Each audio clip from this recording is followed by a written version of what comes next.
នឹងរំដោះគ្រោះហើយទី3អនុប្រទានកម្មកិច្ចគឺបំពេញនៅបន្ទាននឹងខ្មែរងាកមកព្រះសម្ពុទ្ធវិញអាត្មាមិនលើកអំពីគំនិតទស្សនៈរបស់អ្នកប្រាជ្ញដទៃទៀតឬក៏វិជ្ជសាស្ត្រគេថាធ្វើយ៉ាងណាឲ្យអាយុវែងមកមិនលើកទេចឹងអាត្មាលើកពីពុទ្ធតែម្ដងព្រះអង្គថាដើម្បីឲ្យយើងនឹងប្រព្រឹត្តទៅបានអាយុវែងអ្នកអនុវត្តប្រតិបត្តិតាមគោលធម៌5ទៅអ្នកបានដែរតាមអាយុវែងទី1សបាយការីអ្នកត្រូវទុកឱកាសឲ្យខ្លួនឯងផ្ដល់ឱកាសឲ្យខ្លួនឯងនឹងបានសប្បាយកន្លែងហ្នឹងអ្នកខ្លះខ្ញុំស្មារឃើញជីវិតរបស់គាត់ដូចផ្ដល់អត់ផ្ដល់ឱកាសឲ្យខ្លួននឹងបានសប្បាយវាថាជីវិតហ្នឹងចងភ្ជាប់ជាមួយនឹងការងារហ្នឹងវាពេកទៅខ្ញុំមកលើកឧទាហរណ៍ដូចជាញោមចិនផ្សារទៅចុះគាត់មានលុយទិញឡានគាត់មានលុយសល់ច្រើនល្មមនឹងទុកឱកាសឲ្យខ្លួនគាត់ហ្នឹងទៅសប្បាយបានដែរតែគាត់អត់ផ្ដល់ឱកាសឲ្យខ្លួនគាត់បានសប្បាយទេព្រលឹមឡើងម៉ោង4កន្លះ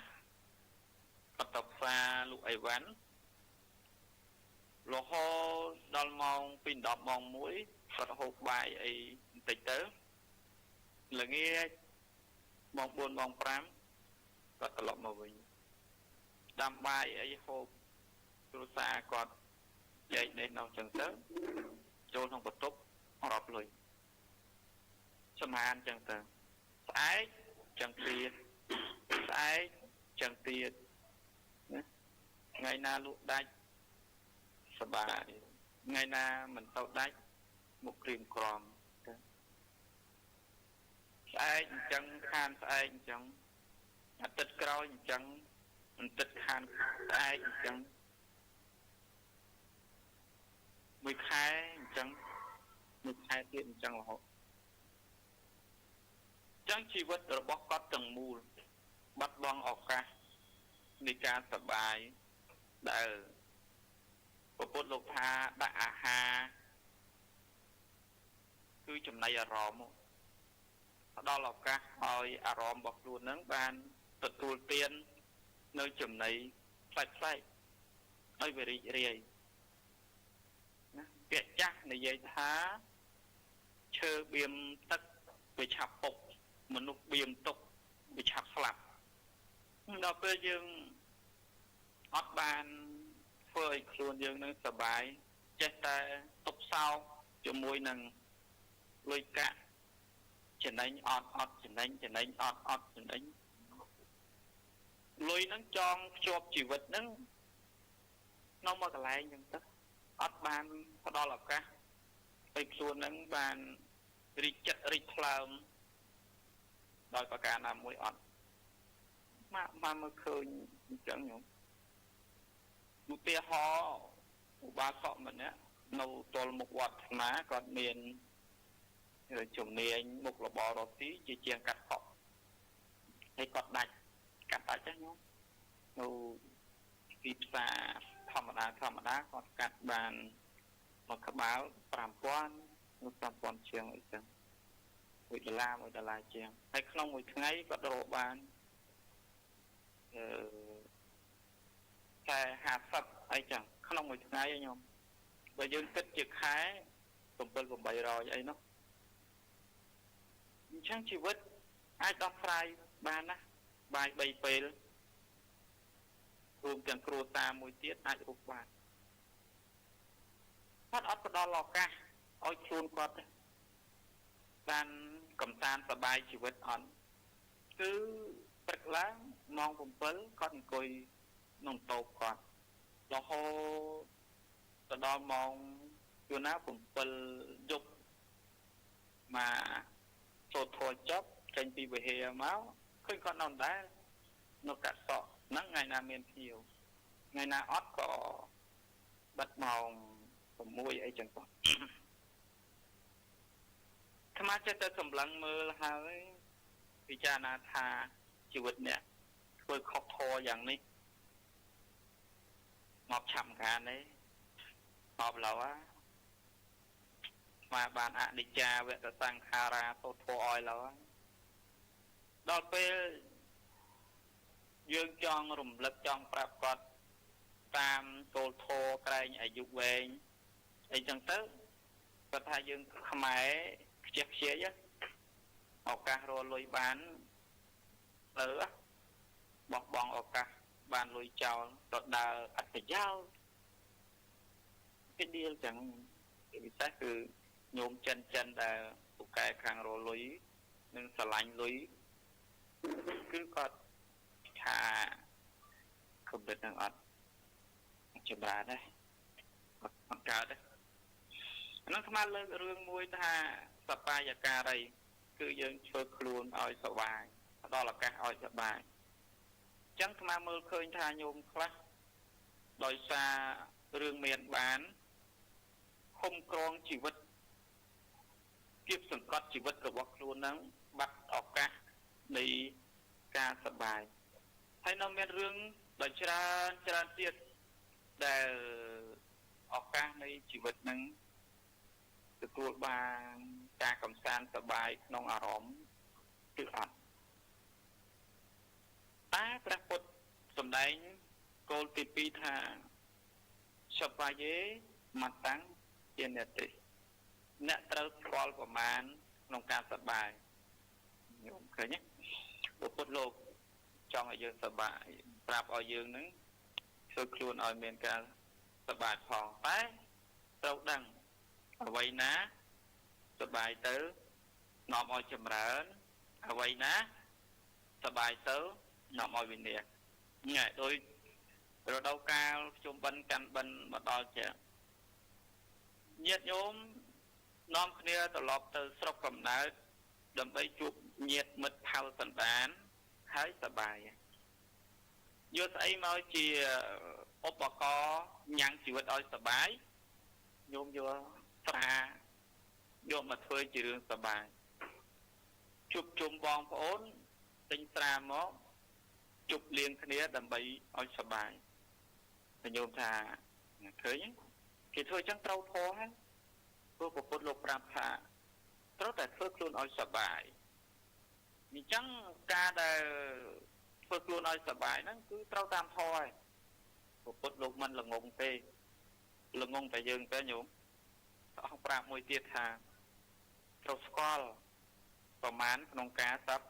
បាយគឺមានន័យថាសប្បាយនៅក្នុងរឿងចម្រើនឬក៏សប្បាយនៅក្នុងរឿងវិញ្ញាបើអ្នកសប្បាយនឹងស៊ីផឹកចឹងនឹងអ្នកសប្បាយអ្នកទទួលអារម្មណ៍សប្បាយមែនតែវាបំផ្លាញសុខភាពដែលបើកឡានបើកម៉ូតូទៅដោយគ្រឿងស្រវឹងបុកដាក់កអញ្ចឹងតែយីចាំមិនថាសប្បាយនាំឲ្យចម្រើនឥឡូវមិនទៅជាអាយុខ្លីអញ្ចឹងទៅវាខុសអីទៀតដែរទេគុណខុសអាធម៌ទី2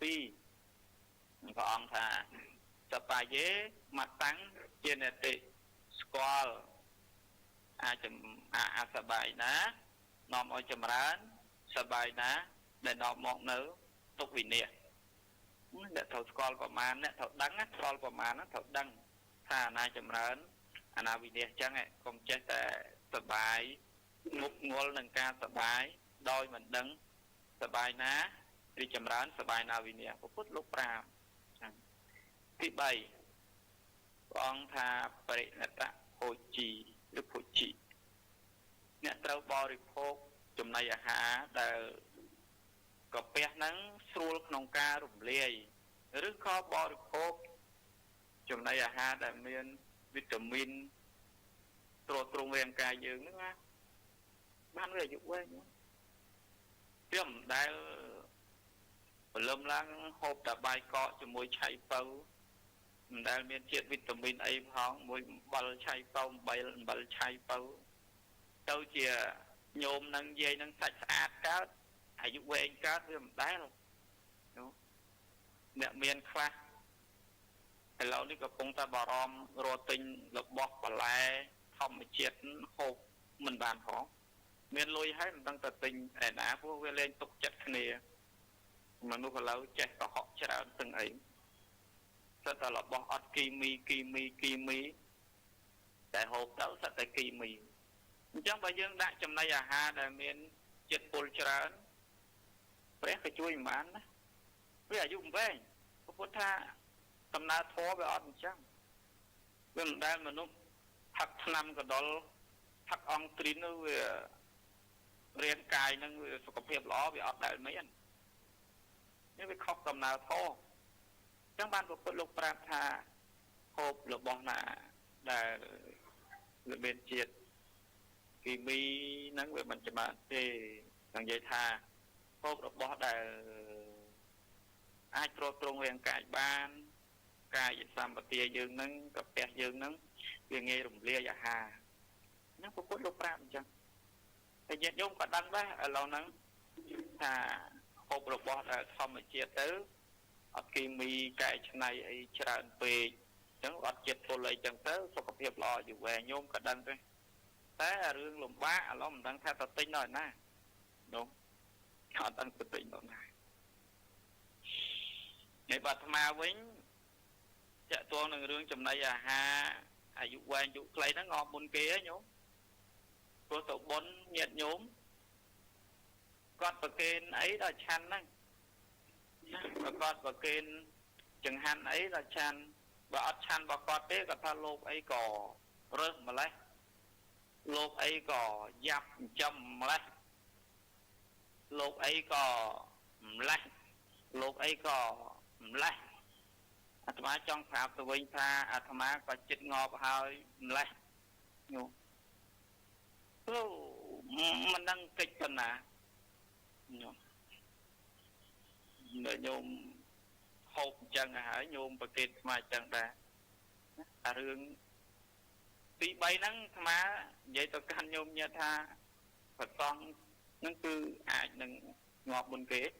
ព្រោះអត់ជំរឹះញោមប្រកេនចេះតែទៅហើយញោមសម័យមើលបុណ្យស្រុកស្រែអីលេងទៅមករបស់ផ្សារមកមនុស្សច្រើនញោមគាត់ទៅមកយកអាណាថោកអារបស់សល់អីប្រហែលយកទាំងអស់យកមកឆាឈៀវមិនឆាន់ណាដេកគុណឲ្យច្រើនមានអី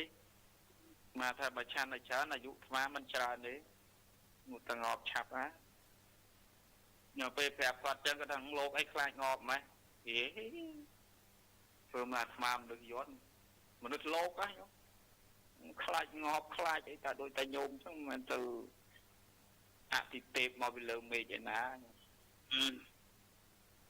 នឹងលើកឧទាហរណ៍ឡើងហ្នឹងតិចថារឿងការបរិភោគចំណីអាហារហ្នឹងគឺនាំឲ្យអាយុវែងអាយុខ្លីហើយពុទ្ធលោកទទួលស្គាល់ហើយញោមជាង2000ឆ្នាំហើយមិនទៅថ្ងៃនេះទេហើយពធហ្នឹងមានតាំងពី2000ឆ្នាំជាងដូចគ្នាតែប៉ុន្តែញោមមិនធ្លាប់បានរៀនឬក៏មិនធ្លាប់បានស្ដាប់ក្រុមស្មាហ្នឹងក៏អបសក់ពេកស្រាវជ្រាវយកមកទេប្រាប់ញោមស្ដាប់លេងចឹងទៅណាទី4កាលចារីយើងត្រូវប្រកបទៅដោយកាលដ៏ត្រឹមត្រូវញោមរាងកាយរបស់យើងដែលវាកាលត្រូវដេកញោមត្រូវតែដេកត្រូវតែសម្រាកកាលត្រូវហូបញោមត្រូវតែហូបព្រោះរាងកាយយើងដូចម៉ាស៊ីនអញ្ចឹងវាត្រូវការចាក់តាំងវាត្រូវការដាក់ចំណីអាហារឲ្យត្រូវពេលត្រូវវេលារបស់វាម៉ូតូក្តីឡានក្តីញោមតែអស់សាំងវាប្រតិកម្មទៅជាខូចស្អីច្រើនព្រោះវាខ្វះតាំងយើងអត់ចាក់តាំងឲ្យវាត្រូវការត្រូវវេលារបស់វាហ្នឹងបញ្ហាអញ្ចឹងយ៉ាងណារាងកាយរបស់យើងត្រូវប្រកបដោយកាលដោយត្រឹមត្រូវបើអត់អញ្ចឹងទេអាយុមិនបែកទេញោមកាលត្រូវដេកកាលត្រូវហូបអាហារ កាលត្រូវហាត់ប្រាណកាលត្រូវយ៉ាងណាឲ្យវាប្រកបតាមកាលលេងអីញោមឡើងហាត់ប្រាណម៉ោង2យប់យីគេថាហាត់ប្រាណសុខភាពល្អកាលហ្នឹងញោមជាកាលនៃរាងកាយវាត្រូវសម្រាកហើយយើងទៅជាហាត់ប្រាណវាប្រតិកម្មអាហ្នឹងវាមិនមែនព្រោះយូរទេព្រោះទៅជាងាប់ឆាប់ហ្នឹងញោមមកឲ្យវាត្រូវកាលវាត្រឹមត្រូវហ្នឹងញោមណាហើយអាហ្នឹងយើងទូពេទ្យទៅគាត់តាំងឲ្យថាកាលណាត្រូវសម្រានកាលណាត្រូវដាក់ចំណីអាហារឲ្យវាតាន់ពេលតាន់វេលាអីចឹងទៅបើនិយាយពីសម័យបច្ចេកវិទ្យានេះគេមិនធ្វើតាមកាលទេគឺគេធ្វើតាមចិត្តគេច្រើនញោមគឺគេធ្វើតាមចិត្តកាលយើងត្រូវសម្រាកតែចិត្តគេនៅចង់មើល Facebook មួយយប់ចូលភ្លឺអីចឹងទៅចឹងវាអត់តាមកាលដល់អញ្ចឹងទៅរាងកាយនឹងវាខ្សោយវាអត់ខ្លាំងតែដល់វាអត់ខ្លាំងវាខ្សោយមិនដែលអាយុវែងតិចហ្នឹងអាត្មាទៅសូត្រធម៌ឲ្យឡោណាងទី5ព្រហ្មចារីការប្រព្រឹត្តតាមធម៌ឬក៏ប្រព្រឹត្តសេចក្តីល្អនៅក្នុងនឹងមួយទៀតគេថាដើម្បីអាយុវែងសូមអ្នកកុំលមោបកាមកុំលមោបខ្សែកាមខ្លាំងកាលណាបើលមោបខ្សែកាមខ្លាំងធ្វើឲ្យអាយុនឹងឆាប់ងាប់ដែររាងកាយនឹងឆាប់អស់ធម្មពលទ្រទ្រង់គេហៅ exhaust វាអស់អាធាតុទ្រទ្រង់ទៅបណ្ដាលឲ្យយើងនឹងឆាប់ងាប់ដែរព្រះពុទ្ធលោកប្រាប់មកអញ្ចឹងថាព្រហ្មចារីណាប្រព្រឹត្តល្អតាមធម៌ណាវាចាកការខ្សែកាមឲ្យបានច្រើនបានអាយុវែងចុះសរុបពីរឿងអាយុវែងតាមបែបខ្មែរនិងអាយុវែងតាមមេរៀនរបស់ព្រះសម្មាសម្ពុទ្ធមកនឹងមើលទៅលើជីវិតជាក់ស្ដែងរបស់ញាតិញោមពុទ្ធបរិស័ទកំពុងតែប្រព្រឹត្តសពថ្ងៃហ្នឹងទៅ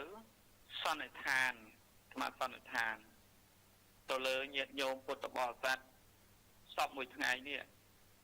ថាតើញាតិញោមចង់បានអាយុវែងនោះ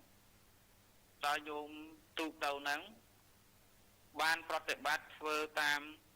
គោលធម៌របស់ព្រះពុទ្ធឬក៏កំពុងតែធ្វើតាមប្រពៃណីទំនៀមទម្លាប់ណាញោមក្នុងចំណុចហ្នឹងស្មារតីសន្និដ្ឋានថាញាតិញោមពុទ្ធបរិស័ទគឺមិនទាន់ធ្វើតាមធម៌វិន័យតាមគោលធម៌របស់ព្រះពុទ្ធទេគឺញាតិញោមធ្វើតាមតែប្រពៃណីដូនតាទំនៀមទម្លាប់របស់ខ្លួនក្នុងការចង់ឲ្យអាយុវែងស្មាឃើញញាតិញោមគឺធ្វើទៅតាមតែប្រពៃណី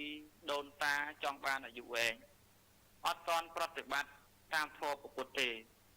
តែពួកគាត់ថាគាត់ជាពុទ្ធសាសនាពុទ្ធាំងសរណង្កិច្ឆាមិខ្ញុំសូមដើរតាមពុទ្ធខ្ញុំសូមដល់ពុទ្ធតែគាត់អត់ដើរតាមអត់ធ្វើតាមពុទ្ធទេគាត់ធ្វើតាមតែទំនៀមទម្លាប់ជំនឿបុរាណពិធីកម្មដែលដូនតាគាត់ទុកឲ្យមកតែប៉ុណ្ណឹងនេះស្មាផ្អែកទៅលើគោលធម៌ពុទ្ធហើយនឹងសកម្មភាពជាក់ស្ដែងរបស់ញោមញាតិសពថ្ងៃហ្នឹងសន្និដ្ឋានថាញោមញាតិគឺមិនទាន់ប្រតិបត្តិតាមគោលធម៌ពុទ្ធទេគឺញាតិញោមចង់បានអាយុវែងធ្វើតាមតែប្រពៃណីទម្លាប់ដូនតារបស់ខ្លួនចំណានពលហ្នឹងប៉ុណ្ណឹងចុះកិច្ចដំបូងស្មាផ្ដល់ឱកាសឲ្យញាតិញោមម្ដងស្មាឡើងទេហើយអញ្ចឹងអ្នកសម្របសម្រួលសូមមើលទទួលញាតិញោមមើលបើមានក៏មានទៅបើអត់ទេដល់ឱកាសស្មាទៀតស្មានទៅកណាសូមអរគុណឥឡូវកណាសូមទទួលពុទ្ធវស័នមកតែម្ដងឥឡូវនាទីភាវយាអ្នកពធសូមជម្រាបសួរសូមជម្រាបសួរអ្នកសម្រាប់សម្រួលបាទជម្រាបសួរស្រីហើយកណាសូមក្រាបថ្វាយគុំគុណវិជាសូមតាក់តែផងព្រះអង្គបាទអរគុណមានចូលរួមសូមអញ្ជើញតែម្ដងបាទកណាចង់ចូលរួមរឿង ធွာអាយុវែងអាយុខ្លីហ្នឹងណាមើលសង្វេគមនុស្សទាំងឡាយហ្នឹងថាតែងាប់តែវាធ្វើរឿងងាប់ហ្នឹងណាហើយដល់ពេលអញ្ចឹងហើយកូនហើយមនុស្សវាមិនស្គាល់ខ្លួនឯងវាមិនឈ្នះខ្លួនឯងវាធ្វើដើម្បីអញហើយដើម្បីអញរឿងឯងងាប់ដើម្បីគេវាដើម្បីអញកាត់ចាក់ដើម្បីអញហ្នឹងអត់ហើយកណានេះហងហ្នឹងណាចង់បញ្យល់កាយក្រៅថ្នាក់កម្រិតខ្មែរនេះកុំឲ្យរស់នៅក្នុងសាភាពបាក់មិននៅហើយនឹងមីស៊ីលចង់ឲ្យរស់នៅនោះអីសម័យអាប៉ូឡូជីទៅមើលព្រះច័ន្ទមើលឲ្យរស់នៅក្នុងភាពភ្លឺស្វាងមិនងាប់ចោលកូននេះហើយកុំភ្លេចណាមុខនឹងសិតមុខអ្នកងាប់ទេយូរឲ្យឆាប់ដោយតែគ្នាក៏ប៉ុន្តែសាងសង្គមនឹងឲ្យភ្លឺស្វាងឡើងឲ្យមានសុខសេរីភាពមើលសុភមង្គលភ្លឺស្វាងដល់កូនហើយចៅមើលងាប់ទៅអាមុខងាប់មកយកអីទៅស្ដាំកលលើវិញតាអាណាយកតែស្មោះអាណាយកតែឈើទៅតែក្បួនអីទៅកូននៅកណាហត់នឹងចាស់តណ្ហាពួកអាថាប់ទៀតចង់តែបានកាត់កោកាយកោទីខត់ងាប់នៅកំណោអត់ទេយកស្អីទៅហើយកូនចៅតែមហាពីធំនេះគុណអូយវាហូរហាយទៅគុណហើយនិយាយព្រះអង្គបដិបត្តិដឹងពិតគឺពិតពីអរិយសច្ចៈអាងាប់នេះវាអត់ការកំណត់ទេហើយអាកើតទៅវាមានការកំណត់9ខែវាកើតតែរឿងក្តីស្លាប់នេះហើយតាំងនៅលើតាំងនៅលើពុទ្ធមើលតើថ្ងៃណាប្រទេសបានសុខសន្តិភាពសេរីភាពទៅបំពុះបំបត្តិលេះពេញកលៀនគ្រប់គ្នានេះអូយទៅវាយលោមនុស្សមានខេតតែ4នេះក៏ប្រមាថជីវិតមនុស្សតែកើតអត់ងាប់ទេណាដឹងអត់ទឹកដីព្រឹកខ្យល់ទឹកដីព្រឹកខ្យល់ហ្នឹងមានអាណាកើតទៀតតែឆ្លេទូដៃឆ្លេហីអាកាយចាក់ហ្នឹងវាគ្មានធ្វើអីចេញទេតែតែណីយើងសំនេះសំធម៌ភាសាវាបានឲ្យទៅអនាគតជាតិហើយនឹងស្រស់បំប្រងនៅបច្ចុប្បន្នហើយកូនណាថ្ងៃនេះឈឺខ្លោចដោយសារកណាមួយវិទ្យាណាស់ណាអត់មានឪណាតាំងកើតមកមិននឹងបីថាអត់មិនស្គាល់មុខឪទេដល់ពេលចឹងជីកណាឯកោណាគុណហើយបើឯកោឲ្យហែកហៅជាហេតុអីក៏មិនដូចចេតនាហូរស្រោចជាបងជាប្អូនរក្សាជីវិតគ្នារស់ទុកផ្សេងផ្សានផងទៅគុណហើយគុណងាកដុតអានេះងាកដុតអានោះហាក់កាប់ឲ្យចាក់គុណណាកណាមិនឃើញថាអត់ចង់ឲ្យឈាមខ្មែរហូរទៀតទេហើយជួហេតុអីកណាសម្អាតលិចចោលជើងបងផ្ទះបាញ់ដង8ទិសខ្ញុំថាគ្រួយតែម៉ែវាមុខតែមុខអ្នកងាប់ចុះគុណណាកណាតែលោកក៏ស្លាក់ទៅគុណហត់ណាហត់អើយមហាសែនហត់ចង់ឲ្យកូនមានក្តីសុខជាគេចង់ក្រោយគុណថ្ងៃហ្នឹងថ្ងៃស្អែកងាប់ដល់គ្នាគុណហងថ្ងៃចំណៃតែកណាហូបខ្ញុំសូមឲ្យអ្នកទាំងអស់គ្នាឲ្យចាំឲ្យបានច្បាស់ពីទឹកឲ្យឆ្លើយមួយជួនណា2ថ្ងៃ1ថ្ងៃត្រង់1ពោះអីវាហត់ពេកគុណដល់ពេលចឹងកណាបាទក្នុងខ្លួនណាគុណចង់ឲ្យទេសន្តិភាព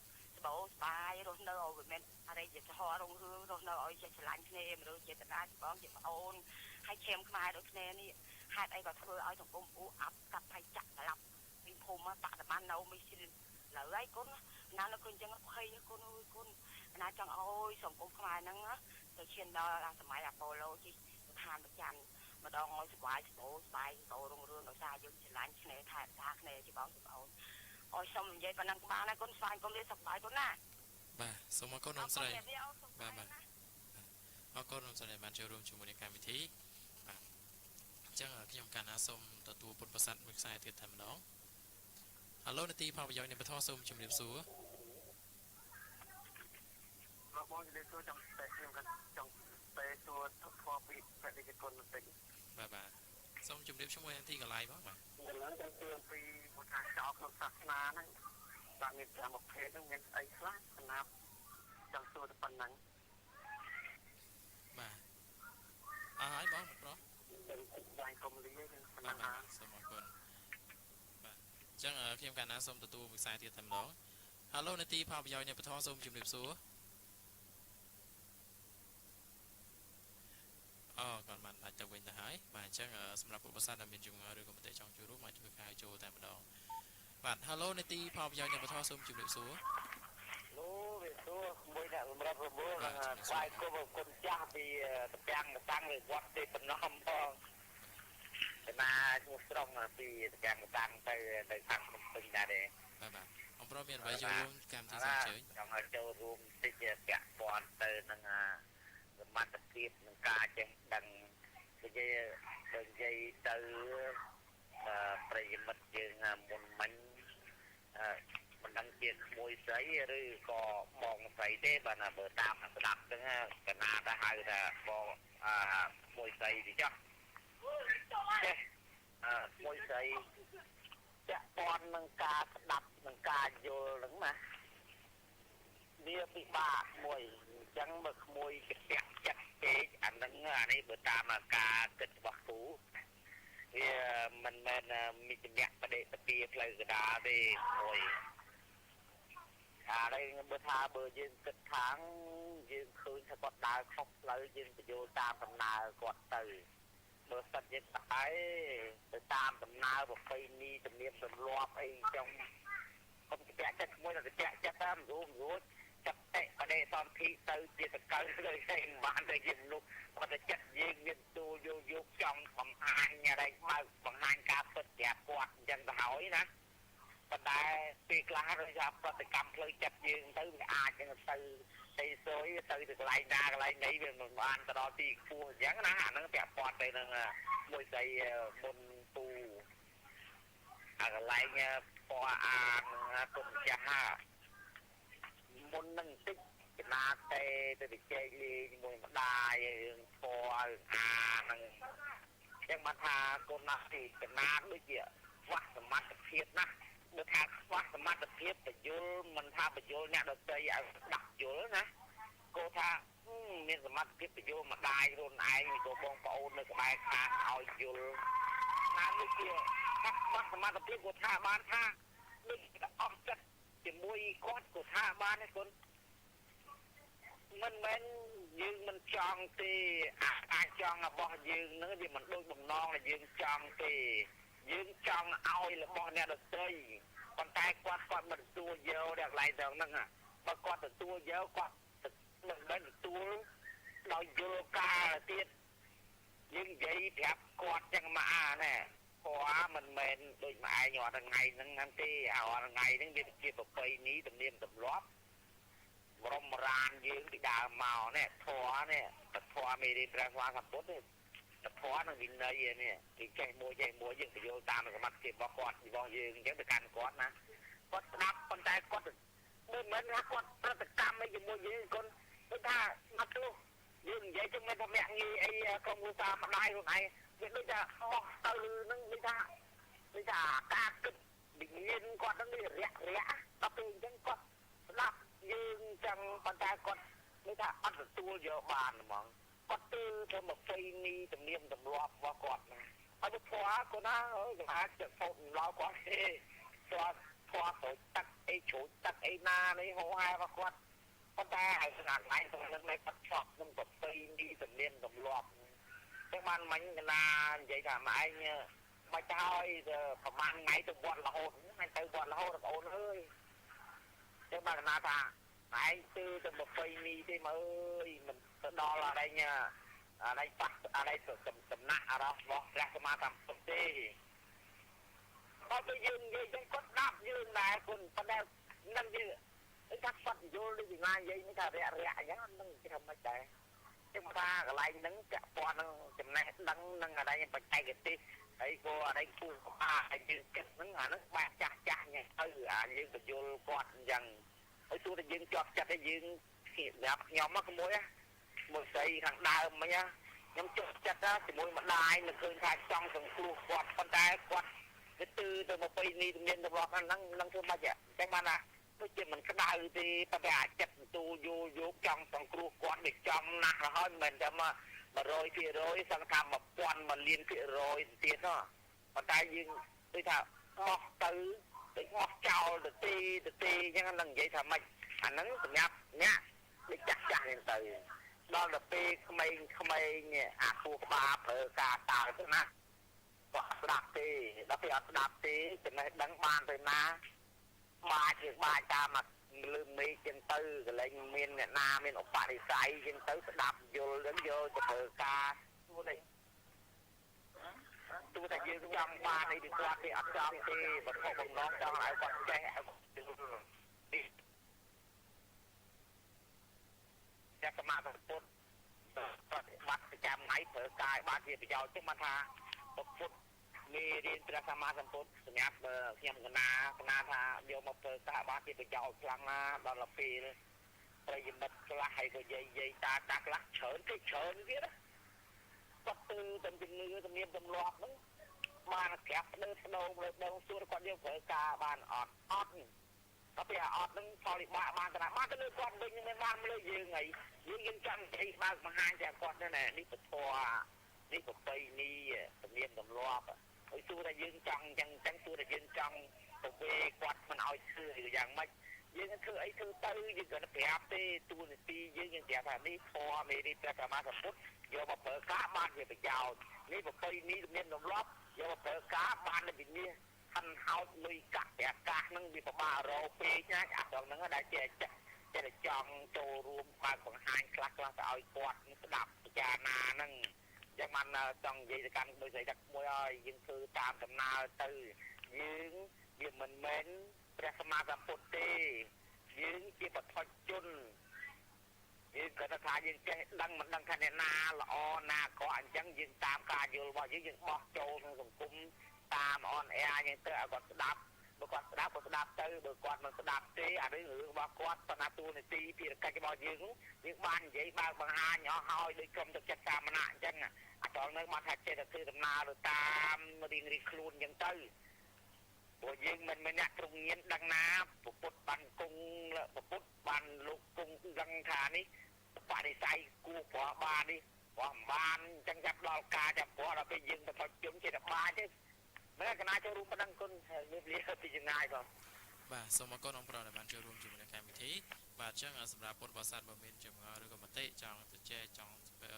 សាកសួរចូលរួមជាមួយនៅកម្មវិធីក៏អាចបន្តអាចចូលរួមកម្មវិធីបានដែរពេលណាគ្នាខ្ញុំកណាសូមទទួលមួយរូបទៀតតែម្ដងហៅឡូនាទីផលប្រយោជន៍នៃវត្ថុសូមជម្រាបសួរបាទជម្រាបសួរបងប្រុសជួយតម្លើងសំឡេងឲ្យលឺតិចមកបាទអត់តន់លឺច្បាស់ទេបងប្រុសលឺខ្សោយមែនតើសូមបាទជួយមកពីខាងណាមានឈ្មោះអីដែរបង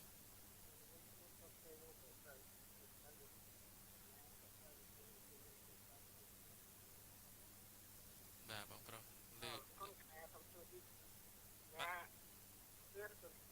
បាទសូមឲ្យលឺដូចហ្នឹង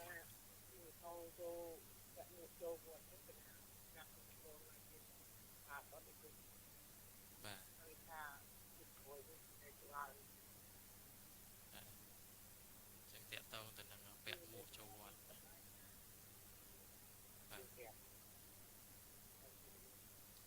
មានអ្វីផ្សេងទៀតទេបាទណាមានអ្វីចូលរួមបន្តទៀតទេ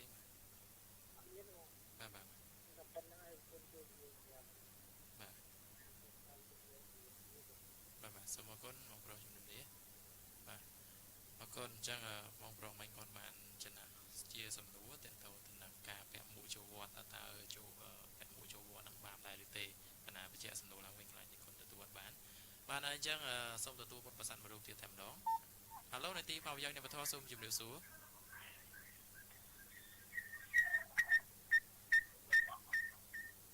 ហៅឡូបាទអធិស្ឋានសូមប័ណ្ណវិទ្យុតែម្ដងទៅបាទប័ណ្ណវិទ្យុហើយយើងសន្ទនាគ្នាតាមទូរស័ព្ទទៅបានហើយសន្ទនាគ្នាបានអញ្ចឹងមានសម្លេងកង់ពិបាកសន្ទនាបាទសូមជំរាបសួរអ្នកรับជំនួយសូមក្រាបថ្វាយបង្គំដល់ព្រះអង្គផងបាទកណាឈ្មោះចាន់ណាទៅពីភ្នំពេញថ្មីទៅកណាចង់សួរតែគុណណាវត្តទេប្រណំហ្នឹងនៅស្រុកអីទេគុណបាទហើយណាចង់សួរប៉ុណ្ណឹងទេប្រណំហ្នឹងនៅស្រុកពញាលឺខេត្តកណ្ដាលញោមនៅចិត្តផ្សារឧដុង្គញោមមកម្ដុំផ្សារឧដុង្គមកឃើញណាស់បានបងបាទមានអ្វីជាបន្តទៀតទេបងស្រីអត់មានចង់សួរគុណប៉ុណ្ណឹងបាទអីមិនដឹងថាមាត់ហ្នឹងនៅឆ្ងាយទេចិត្តណាកណាចង់ទៅជុំអីចឹងបាទនៅឆ្ងាយភ្នំពេញ40គីឡូញោមតាមផ្លូវជាតិលេខ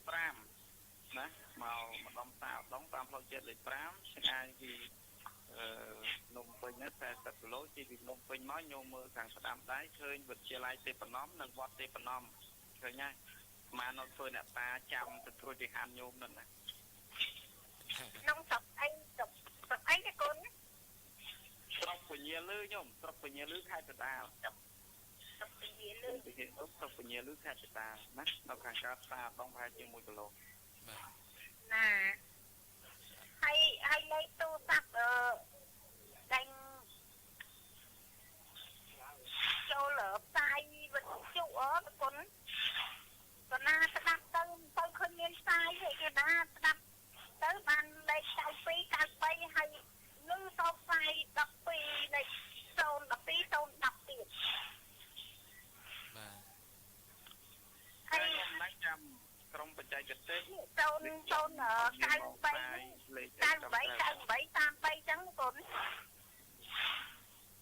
ហ្នឹងហើយខ្ញុំចាំចុងម៉ោងចាំផ្សាយណាខ្ញុំ lấy cái thử đấy con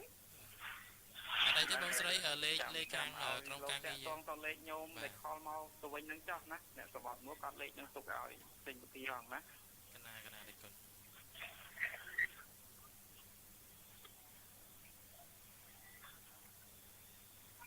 មានអ្វីចូលរួមបន្តទៀតទេស្រី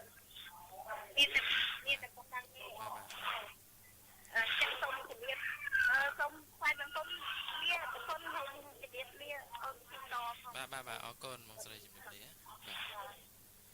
បាទអញ្ចឹងសម្រាប់បងស្រីបញ្ជាក់បន្ថែមណាបើសិនជាស្គាល់ភ្នំម្ដងដែលយើងហៅភ្នំអត្រឹសហ្នឹងអាចទៅទីនោះងាយស្រួលរកមែនតើបាទយើងទៅតំណងទៅគឺគៀកវត្តលបងនៅទេពភ្នំហើយបាទអញ្ចឹងខ្ញុំកាលណាសូមទទួលពុទ្ធបរិស័ទមួយរូបទៀតតែម្ដងឥឡូវនីតិផលប្រយោជន៍នៃពធសូមជម្រាបសួរ ជំរាបសួរកម្មវិធីអរប្រយោជន៍នៃវត្តជំរាបសួរលោកប្អូនសម្រាប់សម្រួលកម្មវិធី ជំរាបសួរលោក បាទខ្ញុំសូមក្រាបថ្វាយបង្គំព្រះអង្គគ្រូក្នុងសុខសាយខ្ញុំខ្ញុំបានមកប្រកាសពងគឺណាសូមចូលរួមផ្នែកខាងមានយោបល់ខ្លះមកព្រះអង្គនឹងលោកប្អូនខ្ញុំសូមរំពោប្រគ្រូទាំងអទាំងក៏នឹងសុភចិត្តនិងលោកគ្រូដេញសូមព្រះអង្គមេត្តាកុំចាត់ទុកឋានៈធ្វើបុណ្យហ្នឹងខុសទាំងអស់ណាមានត្រូវខ្លះដែរទេណាព្រះអង្គប្រពៃណីនឹងការធ្វើទៅវាខាតមែនខុសមែនប៉ុន្តែមានពេលខ្លះធ្វើត្រូវខ្លះដែរណាកណាឲ្យសូមកុំចាត់ទុកឋានៈធ្វើបុណ្យខុសប្រពៃខុសដែលធម៌របស់ព្រះពុទ្ធនោះខុសគោលការណ៍របស់ព្រះពុទ្ធនោះថាជាអ្នកមិនដឹងអីនោះពួកគាត់ចេះតែធ្វើហើយការធ្វើនឹងចេះតែធ្វើឲ្យមិនដឹងខុសដឹងត្រូវប៉ុន្តែមានចិត្តល្អក៏សប្បុរសយើងចំពោះអ្នកបួសចំពោះអ្នកចង់បានប្រកាសយកទៅចាយវាយចំពោះអ្នកអត់អ្នកក្លៀននឹងចេះតែដាក់ទៀនឲ្យដល់មនុស្សសត្វនិងរុក្ខជាតិទាំងអស់នឹងតែព្រៃក្លៀននៅអាហារនឹងហើយបច្ច័យអាហារនឹងទៅបីធ្វើទៅដល់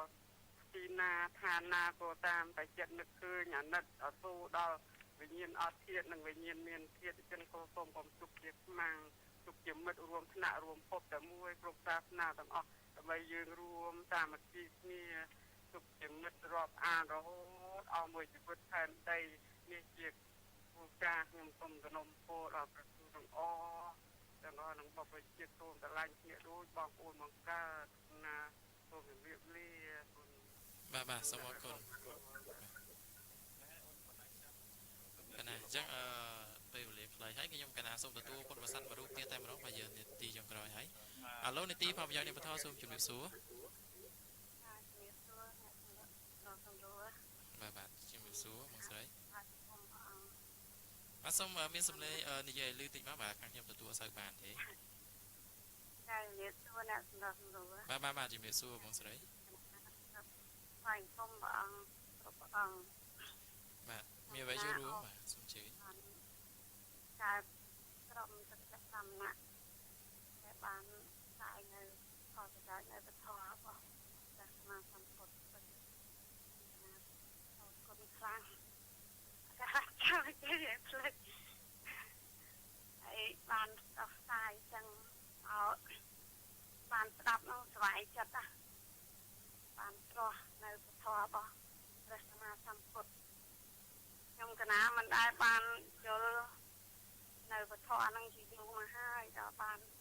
ស្ដាប់ចឹងអរខ្លាំងមានរៀនសិនណានិយាយអត់បានបាទ បាទអរគុណបងស្រីដែលបានចូលរួមជួយកម្មវិធីប្រហែលជា20តិចហើយបាទតែជាលើកដំបូងនៃការចូលរួមបាទអញ្ចឹងស្ដាប់ឲ្យបានច្រើនហើយចូលរួមបានច្រើនលេងផាច់ហើយបាទអញ្ចឹងខ្ញុំកណ្ណាសូមប្រកេននាទីនេះដល់តែគុណតែម្ដងដោយសារពេលវេលាយើងខ្លីហើយញ៉ាសូមនិគុណនិមន្តបាទចិត្តបើសាទាំងអស់ថ្មដូចជាមានសំណួរច្រើនហើយនឹងត្រូវនិយាយក៏ច្រើនអញ្ចឹងសមាជិកភ្លាមថាសំណួរទុកសិនណាមានរឿងមហាចៅមានសំណួរនេះសំណួរនោះខ្លះរឿងចូលវត្តចូលអីមិនបងអញ្ចឹងថ្មលើកពីខាងដើមបំបញ្ញមិញថាខ្មែរញាតិញោមពុទ្ធបរិស័ទមិនទាន់ធ្វើតាមគោលធម៌របស់ពុទ្ធទេនៅក្នុងការចង់បានអាយុវែងណានៅចំណុចហ្នឹងណាមិនទាំងអស់គឺទៅនៅក្នុងជីវិតញាតិញោមមកអត់ទាន់លើកថាអញ្ចឹងទេមកថាមួយចំណុចត្រង់កន្លែងញោមចង់បានអាយុវែងតែមិនទាន់ធ្វើតាមគោលធម៌ពុទ្ធទេគឺគាត់នៅតែធ្វើតាមប្រពៃណីទំនៀមទម្លាប់របស់គាត់ចឹងដដែលដូចតាគាត់ចង់បានអាយុវែងគាត់ធ្វើចឹងគាត់នៅតែធ្វើអញ្ចឹងមិនដឹងអញ្ចឹងហ្នឹងប្រហែលអាយុកាលមនុស្សទៀតទេនៅតែអញ្ចឹងអត់ដូរកន្លែងហ្នឹងស្មាចូលរួមបន្ថែមជាមួយនឹងញោមម្នាក់គាត់ចូលមកថាខ្មែរចង់ដូរផ្នត់គំនិតញោមណែដូរផ្នត់គំនិតអាកន្លែងហ្នឹងឯងអាកន្លែងគំនិតថាចង់បានអាយុវែងយើងត្រូវតែធ្វើតាមដូនតាយើងកុំបាច់ធ្វើតាមពុទ្ធអីព្រោះនៅវាជាទម្លាប់វាជាអ្វីដែលមានមករបស់ខ្មែរយើងហើយយើងកុំបោះចោលញោមការដែលពន្យល់មនុស្សឲ្យបោះចោលនៅរឿងមួយដែលយើងមើលឃើញថាវាអត់ប្រយោជន៍ហើយឲ្យគាត់បោះអាកន្លែងឲ្យចោលតាមដែលយើងយល់ឃើញមិនងាយពេកទេការកែប្រែផ្នត់គំនិតផ្នត់យល់របស់ញោមគឺអញ្ចឹងផ្នត់ទម្លាប់របស់គាត់ឲ្យតែអាយុវែងគឺគាត់ធ្វើអញ្ចឹងហើយយើងមកប្រាប់ថាញោមដូរទៅចង់បានអាយុវែងអនុវត្តតាមគោលធម៌ទៅញោមគោលធម៌នេះបានអាយុវែងអាកន្លែងហ្នឹងគេហៅថាបដូរផ្នត់គំនិតផ្នត់ទម្លាប់របស់ញាតិញោមតែញាតិញោមខ្មែរមិនស្រួលពេកទេញោមឃើញទេគ្រាន់តែញោមចូលមកផុតញោមខាងក្រោយមិញចូលមកគាត់សុំសំណូមពរគ្រប់អង្គហើយកុំបោះបង់ចោលអីប្រពៃណីរបស់យើងហ្នឹងវាមានខុសខ្លះត្រូវខ្លះហើយកុំចោតកុំថាអត់ប្រយោជន៍ទាំងអស់នោះ